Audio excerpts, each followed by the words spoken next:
CM Jagan కు భద్రత ఎక్కడా తగ్గించలేదన్నారు హోంమంత్రి అనిత. రూల్స్ ప్రకారం ఇవ్వాల్సిన సెక్యూరిటీ ఇస్తున్నామన్నారు. భద్రత కుదించారని జగన్ అనవసరంగా రాద్ధాంతం చేస్తున్నారని మండిపడ్డారు. భద్రత లేకపోతే ప్రజలు తిరగబడతారన్న భయం జగన్ కు పట్టుకుందని ఆరోపించారు మంత్రి అనిత. ఆయన భద్రత ఎక్కడ కుదించా మీరు నేను వెళ్దాం పదండి ఒకసారి. ఆయనకి ఎంత భద్రత ఇచ్చామో మేము చెప్తాం. ఎక్స్ సీఎంగా ఆయనకి ఇవ్వాల్సిన Z+ సెక్యూరిటీ ఆయనకి ఇచ్చాం. ఎక్కడక్కడ ఆయన కావాలని 980 మందిని పెట్టడం అంటే 980 మంది అంటే ఒక గ్రామంలో ఓటర్లు అండి. 980 మంది పోలీసుల్ని ఈరోజు దగ్గర స్కార్సిటీయే దగ్గర 20,000 మంది పోలీసులు ఈరోజు స్కార్సిటీ ఉంది మాకు.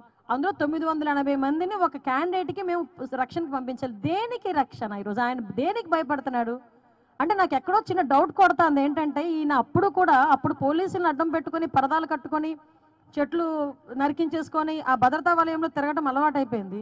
ఈరోజు నిజంగా కనుక బయటకు వస్తే ప్రజలు ఏమైనా తంతారని భయపడుతున్నాడా జగన్మోహన్ రెడ్డి? అందుకే 980 మందిని సెక్యూరిటీ అడుగుతున్నాడు. ఈరోజు దేనికి అడగాలి 980 మందిని సెక్యూరిటీ? నేనేమంటానంటే as per rule as per norms ఒక ఎక్స్ సీఎంకి ఇవ్వాల్సిన సెక్యూరిటీని ఇచ్చాం. బుల్లెట్ ప్రూఫ్ వాహనాలు ఇస్తున్నాం. భద్రతను ఎక్కడా కూడా ఎవ్వరూ తగ్గించలే.